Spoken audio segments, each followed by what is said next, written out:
नमस्कार, सुप्रभात। हिंदी की कक्षा में आप सभी बच्चों का एक बार फिर से बहुत बहुत स्वागत है। मैं हूं आपकी हिंदी अध्यापिका नेहा चौहान। तो जैसा कि आप सभी बच्चे जानते हैं बच्चों, पिछली कक्षाओं से हम जो है हिंदी के लेखन कौशलों पर कार्य कर रहे हैं, है ना। कुछ पत्रों के बारे में हमने पढ़ा, ठीक है।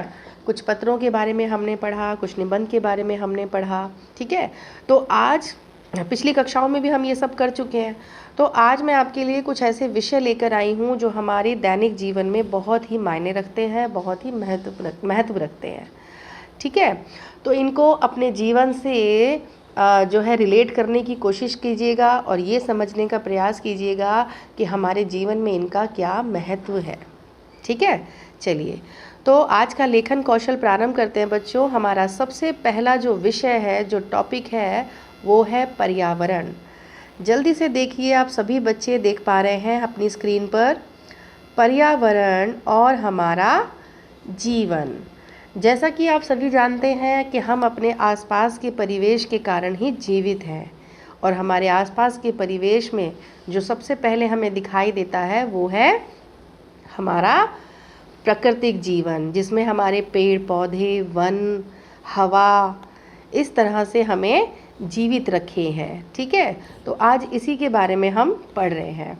तो आज का विषय है हमारा पर्यावरण और हमारा जीवन। सभी बच्चे देख पा रहे हैं पिक्चर को?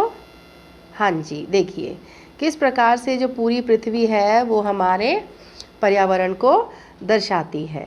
तो चलिए शुरू करते हैं। पर्यावरण का हमारे जीवन में बहुत महत्व है।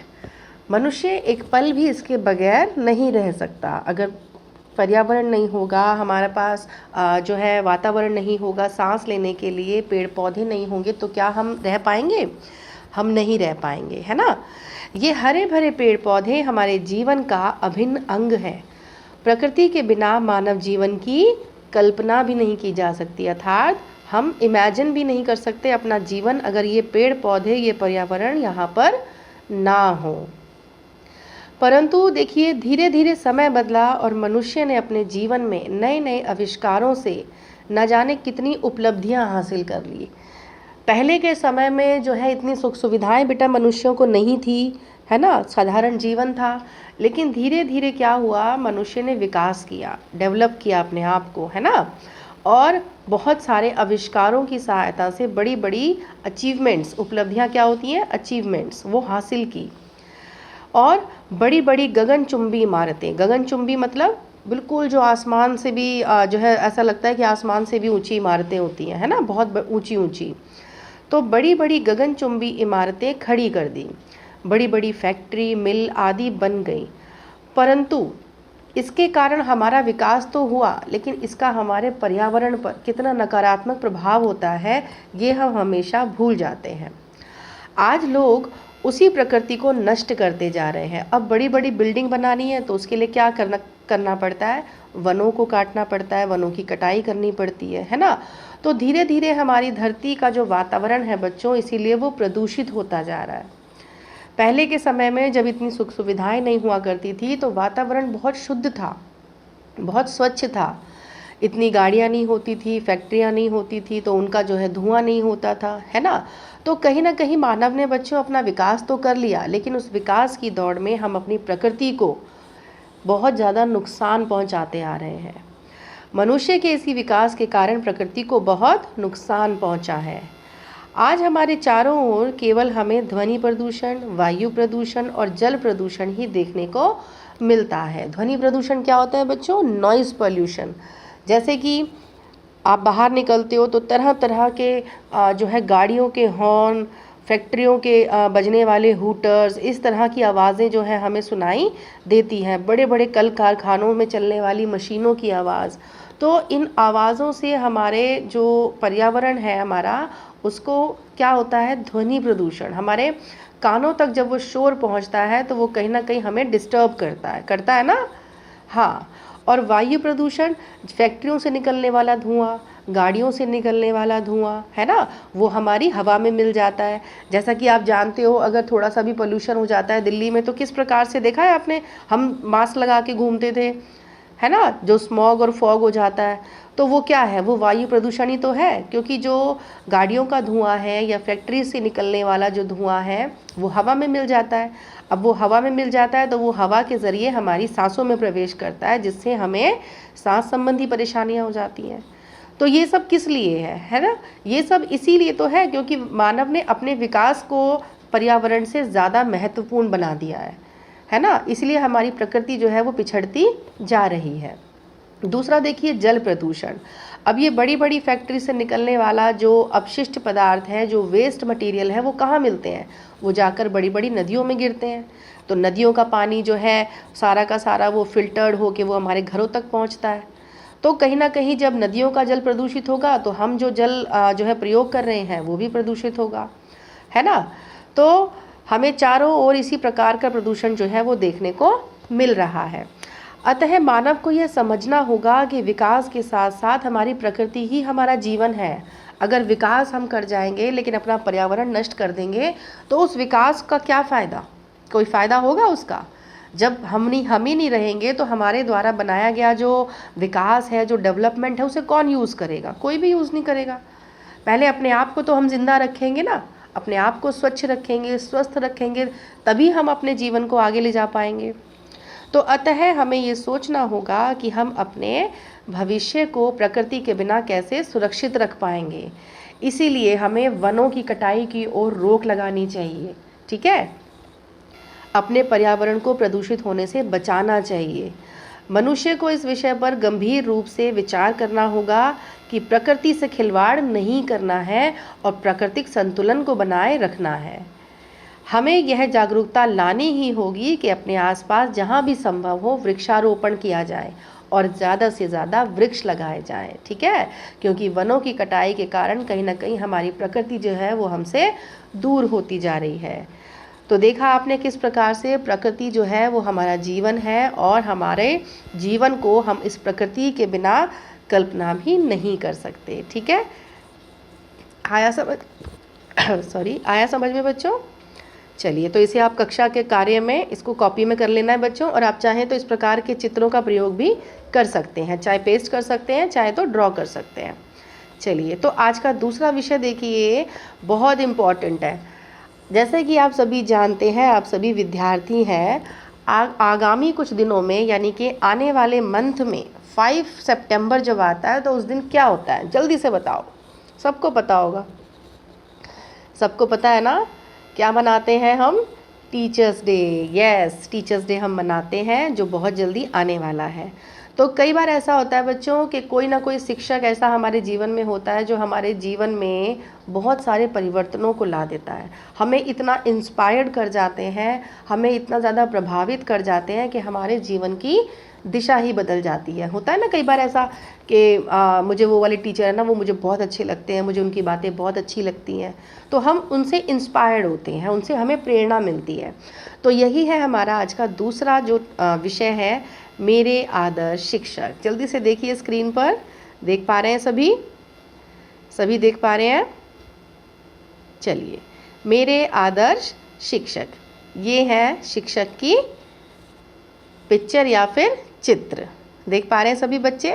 चलिए, तो शुरू करते हैं, इस पर अपने विचार हम किस प्रकार से रख सकते हैं। देखिए, शिक्षक एक माली के रूप में न केवल पौधे रूपी विद्यार्थियों को पोषित करता है, बल्कि उन्हें एक बेहतर मनुष्य के सद्गुणों की महक भी देता है। देखिए कितनी खूबसूरत ये लाइन है, कितना सुंदर इसमें लिखा है कि जैसे एक माली एक छोटे से पौधे को उसकी देख रेख करता है, उसको पालता है, उसी प्रकार से एक शिक्षक एक माली के रूप में पौधे रूपी विद्यार्थी, अर्थात आप छोटे छोटे पौधे हो जिन्हें आपके शिक्षक पोषित करते हैं आगामी भविष्य के लिए, और मनुष्य के सद्गुणों की महक भी देता है, आपको सद्गुण सिखाते हैं। हमारे सामाजिक और मानसिक स्तर को बनाने में शिक्षक का बेहद महत्वपूर्ण योगदान होता है। सॉरी, आगे देखिए, शिक्षक या गुरु उस कुम्हार के समान होता है जो मिट्टी के बर्तन बनाते समय उसे एक हाथ से संभालता और दूसरे हाथ से आकार देता है। आपने देखा होगा बच्चों, कई बार जो कुम्हार होते हैं वो छोटे छोटे मिट्टी के बर्तन बनाते हैं जो, तो वो एक हाथ से उसे संभालते रहते हैं और एक हाथ से उसे आकार देते रहते हैं, है ना। क्योंकि एक बार अगर आकार गलत दे दिया जाएगा तो फिर उसे बदला नहीं जा सकता, ठीक है। तो उसी प्रकार आपके शिक्षक भी इसी कार्य में जुटे होते हैं कि वो अपने बच्चों को सही दिशा दे सकें। क्योंकि एक बार अगर जीवन से आप लोग भटक जाओगे या जीवन में गलत राह चुन लोगे तो उसे बदला नहीं जा सकता, या फिर बहुत ही मुश्किल से बदला जा सकता है, ठीक है। तो इसीलिए यहाँ पर शिक्षक को जो है वो तुलना की गई है कुम्हार से। तो जिस प्रकार कुम्हार अपने बर्तनों की रक्षा करता है, उनको आकार देता है, उसी प्रकार से शिक्षक भी अपने छात्रों के जीवन को आकार देता है, ठीक है। ठीक उसी प्रकार शिक्षक भी अनुशासन के साथ हमें आकार देते हैं ताकि हम एक बेहतर भविष्य की ओर अग्रसर हों। शिक्षक के बिना बेहतर समाज की कल्पना भी नहीं की जा सकती। जो शिक्षक हैं वो हमारे समाज का आईना होते हैं।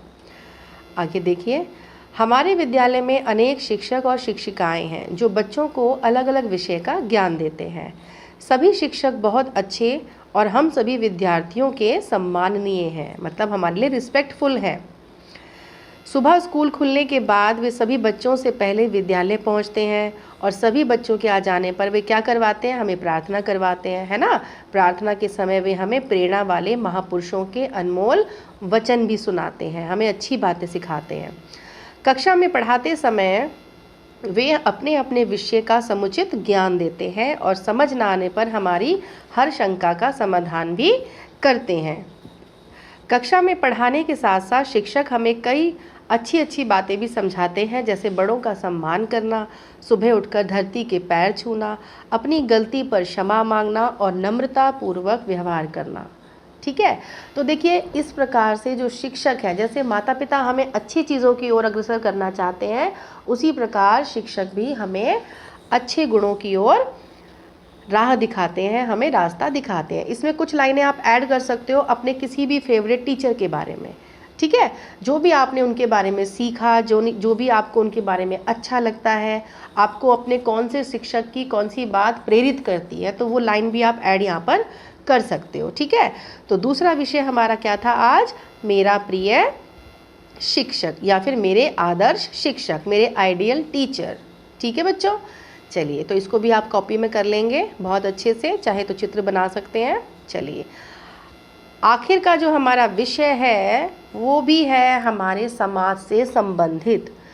जैसे कि बच्चों, हम जब जन्म लेते हैं, जब हम अपने जीवन का प्रारंभ करते हैं, तो हम पाते हैं अपने आसपास अपने परिवार को, ठीक है। जब बच्चा छोटा होता है तो वो केवल अपने परिवार के आसपास रहता है, ठीक है। लेकिन जब वो धीरे धीरे बड़ा हो जाता है, बाहर निकलने लगता है, तो वो सोशल होने लगता है। सोशल होना मतलब अपने आसपास के समाज से घुलना मिलना, है ना। जब आप विद्यालय आ रहे हो, आपको वहाँ पे कोई बच्चा आपके घर से तो नहीं आ रहा, है ना। सब आस पड़ोस से आते हैं, कोई किसी धर्म का है, कोई किसी जाति का है, कोई किसी जो है परिवार से संबंध रखता है, कोई किसी क्षेत्र से संबंध रखता है।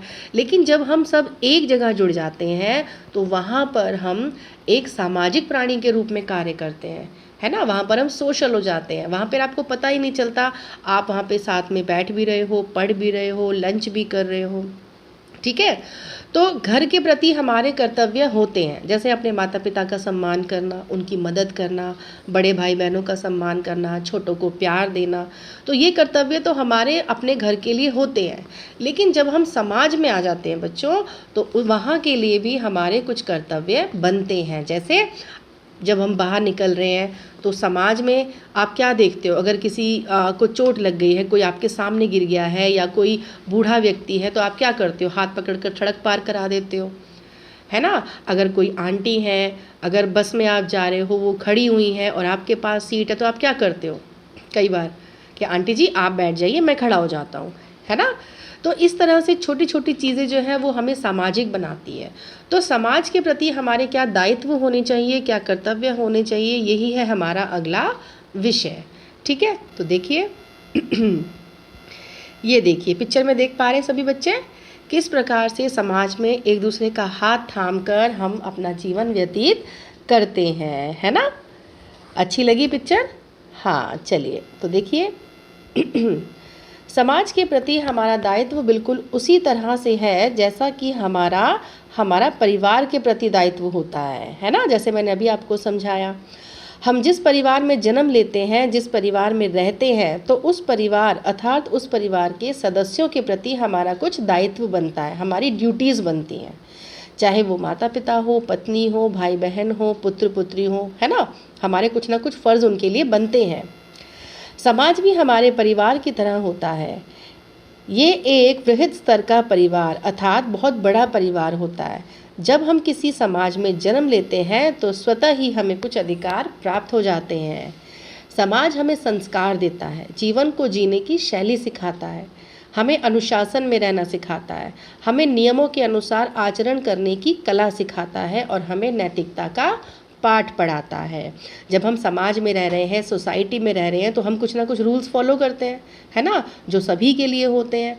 कुछ ऐसे कल्चरल जो है गुण भी हम अपनाते हैं जो सभी के लिए आवश्यक है ना।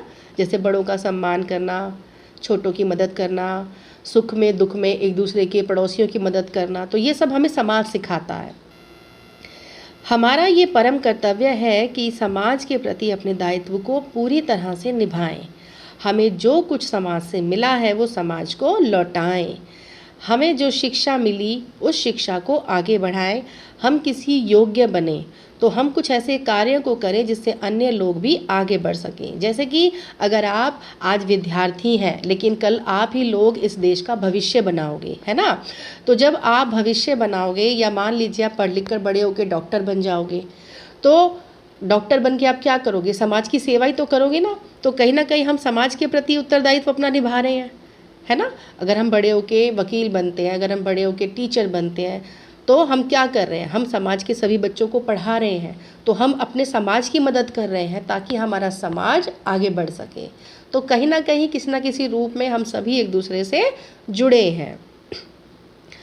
हम संपन्न हैं तो अपने धन का सदुपयोग ज़रूरतमंदों और निर्धनों की मदद करके कर सकते हैं। जैसा आपने देखा होगा, है ना, अगर हम किसी काबिल हैं, अगर हम कैपेबल हैं, तो हमें निर्धनों की मदद करनी चाहिए, उनको खाना खिलाना चाहिए, उनको वस्त्र दे देने चाहिए।